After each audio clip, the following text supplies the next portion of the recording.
আজ একটা অন্য বিষয়ে মিটিং ডেকেছি। আপনারা সবাই জানেন যে আমাদের এই ক্লাব ঘরটা রেনোভেট করতে হবে। আপনাদের এই সম্পর্কে কার কি মতামত আছে সেটা বলুন।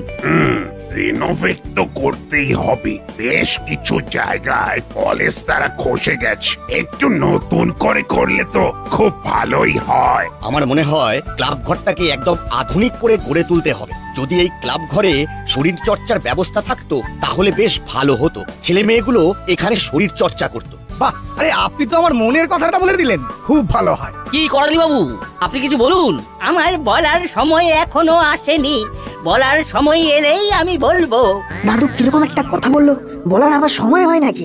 জেগে থাকলেই তো বলা যায়। তাহলে কি দাদু এখন জেগে নেই? না বললু, এখন কোনো কথা বলবি না, মিটিং শুনতে দে। ওখানে কি হচ্ছে কথা তো একজনে বলবে, শুনবে সবাই। কি হচ্ছে নাটবল্টু? ফিস ফিস করে কথা বলে দুর্বল প্রকৃতির মানুষ। তার মানে বুঝতে হবে তোরা যে কথাটা বলতে চাইছিস সেটা ভালো না। ভালো না লাগলে বাইরে যা। ঠিক হয়েছে, সব সময় কথা। ওদের যে কিসের এত কথা? গেল কানে কথা গেল না, যা তোদের মিটিং এ থাকতে হবে না। আচ্ছা গেল, এইবার খুলে কথাগুলো বলতে পারবো। কি হলো বলতো? আমরা তো এমন কিছু কথা বলিনি। যার জন্য মিত্তিদানটি এইভাবে বললো। কি করবি, বাড়ি চলে যাবি? না চল চিমটির বাড়ি যাই, চিমটির বাড়ি গিয়ে ওর সাথে আড্ডা মেরে আসি। ওর খুব জ্বর, আমাদের দেখলেও খুব খুশি হবে। তাই চল, কিন্তু এখানে কি হলো সেটা জানা গেল না। ও আমরা জেনে নেবো, চল। এখানে আর ভালো লাগছে না। সবাই সবার মত জানিয়ে দিয়েছে, শুধু করালি বাবু আর মিত্তির ম্যাডামই বাকি আছে। এবার আপনারা আপনাদের মতামতটুকু জানিয়ে দিন। সবাই সবার কথা বলে নিয়েছে, এবার আমরা কিছু বলবো। আমি আর কিছু বলবো না, যা বলার আছে আপনি বলেন মেসমশাই। ঠিক আছে। দাদু আর ওই মিত্তির ম্যাডাম একটু আলাদাই অ্যাটিটিউড দেখাচ্ছেন। বেশ ভালো রকমের মাছের আষ্টে গন্ধ পাচ্ছি। দাসপাড়ার সবাই খুব ছোট করে চিন্তা করছে, আমরা একটু বড় করে ভাবি। আমি শুধু বল্টুর কানে ফিসফিস করে বললাম, বলার আবার সময় হয় নাকি? আমিও নাটের কানে কানে বললাম, জেগে থাকলেই তো বলা যায়। তাহলে দাদু কি এখন জেগে নেই? তারপর আর কি, রেঞ্জটা একটা হালকা করে ধমক দিল, আর তাতেই মিত্তিরান্টি আমাদের ধমক দিলেন। আর আমাদের বাবা ক্লাব ঘরটাকে দূর করে দিলেন। যাকে ওসব কথা ছাড়, লুডো নিয়ে আয়, খেলি। আর দুঃখ বললি। কি রকম হলো প্রস্তাবটা? করালি বাবু, মানতে পারলাম না। একটা অডিটোরিয়াম হলো সে ঠিক আছে, সেটাকে কমার্শিয়াল করে দেবো কেন? সেটা কি আর আমাদের থাকবে? আমরা তো আমাদের মতো করে ব্যবহার করতে পারবো না। আমাদের ক্লাবের তো আয় হবে, আর আয়টা কি প্রয়োজন নয়? আমার মনে হয় ক্লাবকে এইভাবে কমার্শিয়াল করে দেবার কোনো অর্থ নেই। তাহলে আমাদের ছেলেরা যাবে কোথায়? আমাকে একটু ভাবতে দিন। ভাবুন, একবার নয় শতবার ভাবুন। তাহলে আজকের মতো মিটিং শেষ হলো। বড়বাবু, এটা কিন্তু মানতে পারলাম না। আমাদের ক্লাব ঘর আমরা অনেকভাবে ব্যবহার করি, এবার অনুষ্ঠানের জন্য ক্লাব ঘর ব্যবহার করতে গেলে আমাদের পয়সা দিতে হবে। কর্মকর্তা বাবুর কথা শুনে মনে হলো তিনি এই প্রস্তাবে রাজি আছেন। না না না, মিত্তির দিদি একদম ঠিক কথা বলেননি। বড়বাবু আপনি বলুন। আমি তো প্রথম থেকে এর বিরুদ্ধে ছিলাম, এবার দেখা যাক কর্মকর্তা কি ভেবে বলেন। করালি বাবু হঠাৎ করে দাসপাড়ার একতাকে নষ্ট করতে চাইছে কেন সেটা বুঝতে পারছি না। কারণটা খুব সোজা মাখন বাবু, ওনারা প্রমোটিং করে লাভ করতে চাইছেন। ভালো করে প্রতিবাদটা করতে হবে। আমি আপনাদের সাথে আছি। একটা কথা বলছি আপনাদের, নাট বল্টুকে ওইভাবে বলাটা ঠিক হয়নি। ওদের বুদ্ধির আমি খুব তারিফ করি। কাল সকালে ওদের সাথে এই বিষয়ে একটু বসবো। হলো মেসমশাই, কর্মকর্তা বাবু টোপটা গিলেছেন বলেই মনে হলো। প্রথমেই যা একটা ছক্কা মারলে না, আহা! ছক্কা মানেই বাউন্ডারির বাইরে নাট বল্টু। নাট বল্টু থাকলেই কিছু একটা ছোট করে এই প্ল্যানটাকে ভেস্তে দিত। রেঞ্জের মা কিন্তু আমাদের বিপক্ষে আছে। রেঞ্জকে আমি ঠিক ম্যানেজ করে নেব, ও তুমি ভেবো না। আর কর্মকর্তা আঙ্কেল রাজীব ব্যাস আর কি চাই। তার মানে আমাদের ক্লাব ঘরের বুকিং এর দায়িত্ব আমাদের হাতেই থাকবে, তাই তো মাসি? আরে ওখানেই তো আমাদের লাভ। কর্মকর্তা বাবুর সঙ্গে সেইভাবে কাগজপত্র তৈরি করতে হবে মেসমশাই। ঠিক আছে, ওসব নিয়ে একদম ভাববেন না, কাল সকালেই কাগজপত্র তৈরি হয়ে যাবে। পল্টু, ক্লাব ঘর যদি আমাদের না থাকে তবে কিন্তু খুব খারাপ হবে। সে আর বলতে, একটা কিছু তো করতেই হবে। ভাবতে হবে। কি রে, শুনেছিস তো ওই ক্লাব ঘরের ব্যাপারটা? শুনেছি, তা তোমার কি ইচ্ছে সেটা বলে ভালো। আমার মা না এর বিপক্ষে আছে, তার মানে আমিও বিপক্ষে আছি। তাহলে কি করা যায় সেটা ভাবো। এইসব ভাবনা না এই কচুরি না খেলে মাথায় আসে না। নে নে, আমাকে কচুরি খাওয়া। পকেটের অবস্থা খুব খারাপ গো রেঞ্জদা। পকেটের অবস্থা খারাপ বলি, পকেটটা ভগবান দিয়েছেন কিসের জন্য? চুরি দর্জি দিয়েছে কিসের জন্য? এক কাজ কর, এখন না হয় আপাতত কচুরির দামটা আমি দিয়ে দিচ্ছি, পরে তোর আমাকে ওই অনলাইনে পেমেন্ট করে দিস। এটা কিন্তু খুব ভালো বলেছো। ডান, চলো। এই রেঞ্জ, কোথায় যাচ্ছিস? ওই হরিদার দোকানে কচুরি খেতে যাচ্ছি।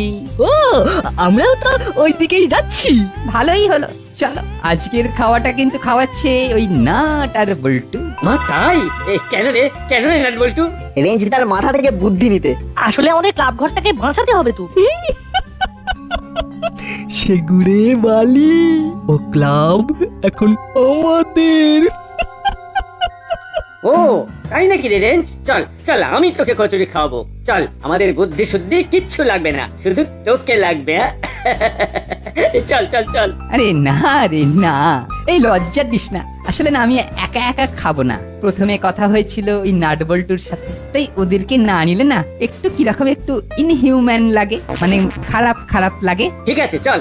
না না, তোমরা যাও, আমাদের এক্ষুনি একবার থানায় যেতে হবে, বড়বাবুর সাথে আলোচনা আছে। খুব ভালো কথা মনে করিয়েছিস। এই না হলে বল্টু, যাও রেঞ্জদা, তুমি কচুরি খেয়ে চটপট চলে এসো, তোমার সঙ্গে অনেক আলোচনা আছে। রেঞ্জ আমাদের বন্ধু, রেঞ্জকে আমি ঠিক আমাদের কাছে রেখে দেবো। চল চল রেঞ্জ, চল।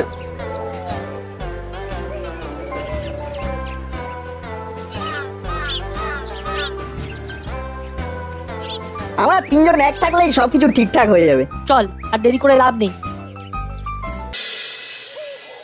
এক্ষুনি নাট বল্টুরা এসে পড়বে। আমরা এসে গেছি বড়বাবু। আয় আয় আয়, তোদের জন্যই তো অপেক্ষা করছি।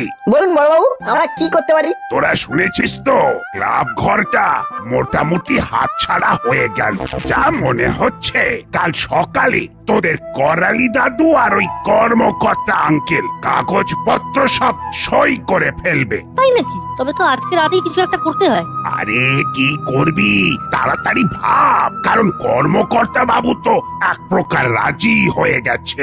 দেরি হয়ে গেলে কিন্তু তোদের ক্লাব ঘর আর তোদের থাকবে না। আমাদের একটা কিছু ভাবতে হবে, এমন একটা ইউনিক কিছু যেটাতে আমাদের কার্যোদ্ধার হবে। আচ্ছা রেঞ্জ, এই যে তুই হঠাৎ করে এখানে চলে এলি, সুপারিনটেন্ডেন্ট স্যার কিছু বলবেন না? সব ম্যানেজ করা আছে, কেউ কিচ্ছু বলবে না। আচ্ছা, তুই কতদিন থাকবি বলে ঠিক করেছিস? এই দেখো, যতক্ষণ আছি ততক্ষণ থাকার কথা বল, পরের কথা পরে ভাববো। সেই ভালো, ওই পরের কথা পরেই ভাবা যাবে, এখন তো আনন্দ করি। সেই ভালো।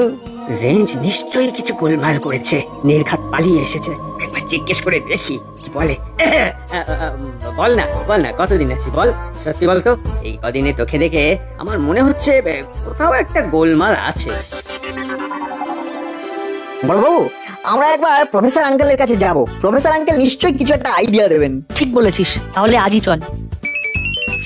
আরে এইটা তো মাথায় আসেনি। কি তোর মাথায় আসেনি? একটা চরম আইডিয়া মাথায় এসেছে। কি আইডিয়া? শুনুন।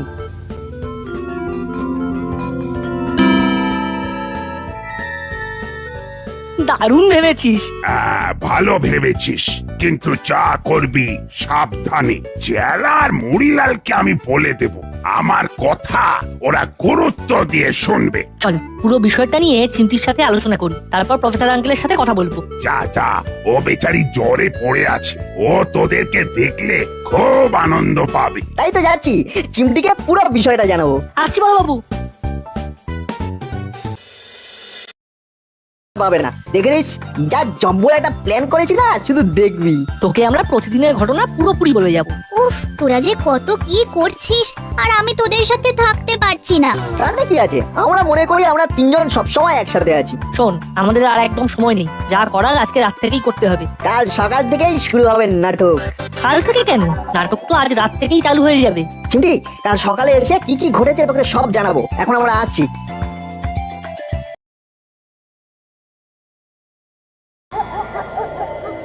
তাহলে কাল দুপুরে কাগজপত্র সব তৈরি হয়ে যাবে মেশমশাই? হ্যাঁ হ্যাঁ, ওসব নিয়ে একদম দুশ্চিন্তা করবেন না, কাল সব কাজ ভালোভাবে হয়ে যাবে। আমিও রেঞ্জকে ম্যানেজ করে ফেলেছি, রেঞ্জ আমাদের সাথে থাকবে। তাহলে আমি এখন আসি, কাল একেবারে 10টার পর আপনার সাথে কাগজ হাতে দেখা হবে। Good night. নেই আকাশে, তাই লাগে ফ্যাকাশে, চোখে কত স্বপ্ন ভাসে। ও চাঁদ নেই আকাশে, ও কালো রাত কথা কয়, মাঝে মাঝে ভয় হয়,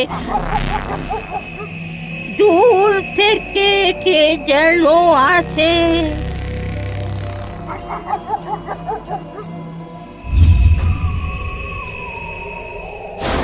কে?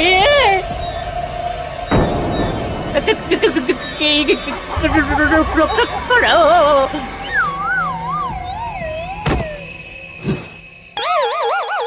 অজ্ঞান হয়ে গেছে। যাই বাড়িতে দিয়ে আসি। আমি দাদুকে দিয়ে আসছি। চেলা, তুই বাদ বাকি কাজগুলো করে নে। নাটবল্টু, তোমরা দাঁড়িয়ে থেকে কাজগুলো করিয়ে নাও। আমি দাদুকে ঘরে শুয়ে দিয়ে আসছি, তোমরা যাও। ছেলা কাকা, এবার আমাদের কাজ শুরু করতে হবে। চলো চলো চলো।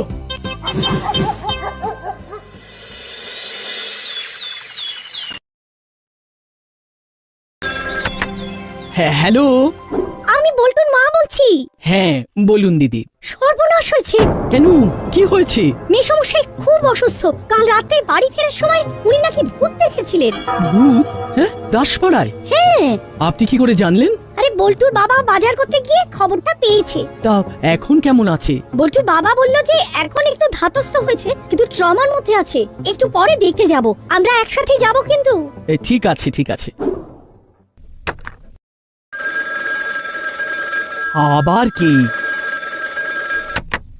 হ্যাঁ হ্যালো, কে বলছেন? আমি কর্মকর্তা বলছি। আচ্ছা, নাট কি ঘুম থেকে উঠেছে? নাট ঘুম থেকে উঠলে ওকে একবার পাঠিয়ে দেবেন তো। আমি বল্টুকেও ফোন করে জানিয়ে দিচ্ছি। রাখলাম। যা বাবা, হঠাৎ কি হলো আবার? কি যে হলো কিছুই বুঝতে পারছি না, কিন্তু যা হলো সেটা ভালো হলো না। আরে আপনার বাড়ির পাঁচিলে কে যেন পোস্টার লাগিয়ে গেছে, কোনো খারাপ কাজ করার আগে সাবধান। মানে? আচ্ছা, আপনি কি কোনো খারাপ কাজ করতে যাচ্ছিলেন? খারাপ কাজ? কি জানি। ঠিক কি ঘটেছিল বলুন তো? ওরে বাবা, আর মনে করাবেন না। কি রে বাবা, এটা আবার কি লেখা? সত্যি কথা না বললে ভয়ঙ্কর ক্ষতি। ওরে বাবা, থ্রেটনিং। এখানে এরকম পোস্টার মারলো?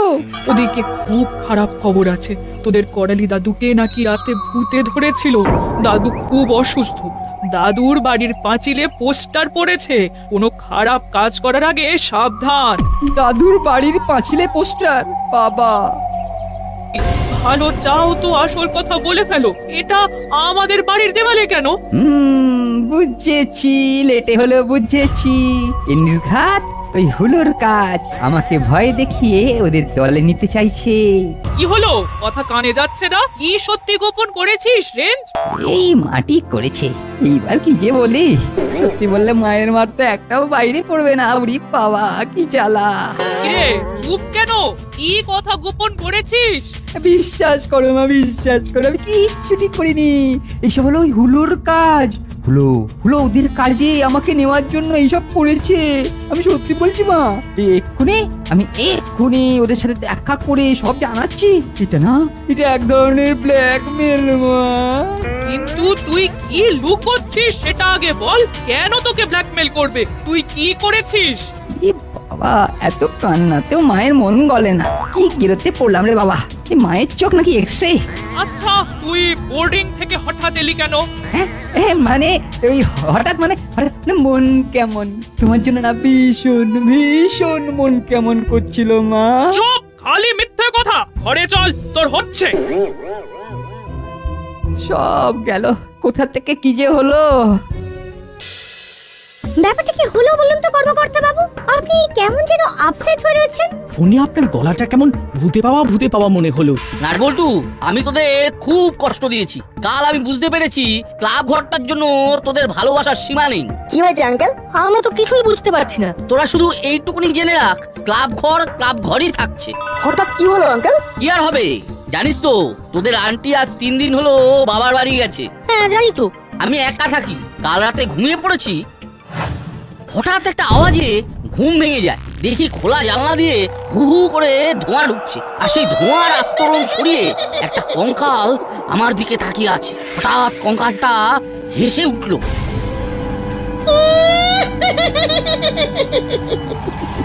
পাপ করেছিস, পাপ, ও পাপ। বাচ্চাদের মনে কষ্ট দিচ্ছিস। কাম ঘর বাচ্চাদের হাতে তুলে না দিলে তোকে আমি ছাড়বো না, কিছুতেই ছাড়বো না। তারপর আবার ধোঁয়াতে ঘর ভরে যায়, কঙ্কালটা অদৃশ্য হয়ে যায়। আমি বুঝতে পেরেছি সবকিছুতে লাভ করা যায় না। আমি মিত্তির গিন্নিকে জানিয়ে দিয়েছি যে আমি ক্লাব ঘরকে ভেঙে অডিটোরিয়াম করব না। বাহ, খুব ভালো। ভূতটাকে ধন্যবাদ আমাদের কথা ভাবার জন্য। তাহলে এবার দাদুকে দেখে আসি চল। কেন, কি হয়েছে করালি বাবুর? মা জানেন না, মেসমশাইকে তো কাল রাতে ভূতে ধরেছিল। উনি তো অজ্ঞান হয়ে গিয়েছিলেন। আমি এখনই করালি বাবুর বাড়ি গিয়ে বলছি, ক্লাব ঘর যেমন ছিল তেমনই থাকবে।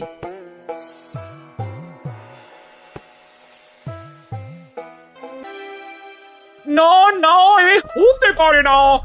এতখানি একে এসে এভাবে আপনি না বলে দিলেন। ও না বলেছি কি সাধে? ভূতের ভয়ে জানলা দিয়ে ওইভাবে কঙ্কাল তাকিয়ে হাসছে, সেটা তো আর আপনি দেখেননি। দেখে বুঝতেন। ঠিক বলেছেন ম্যাডাম, ক্ষমা করবেন। আমি অপঘাতে মরতে চাই না।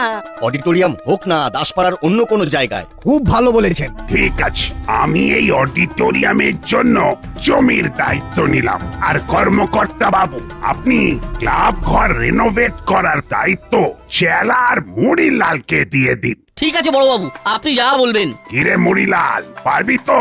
পারবো না কেন, আমরা সব কাজ পারি। ও, একটা পর্ব শেষ হলো। প্রত্যেক গল্পের একটা মরাল থাকে, এখানেও আছে। সেটা কি বলতো রেঞ্জ? কি কি কি মরাল?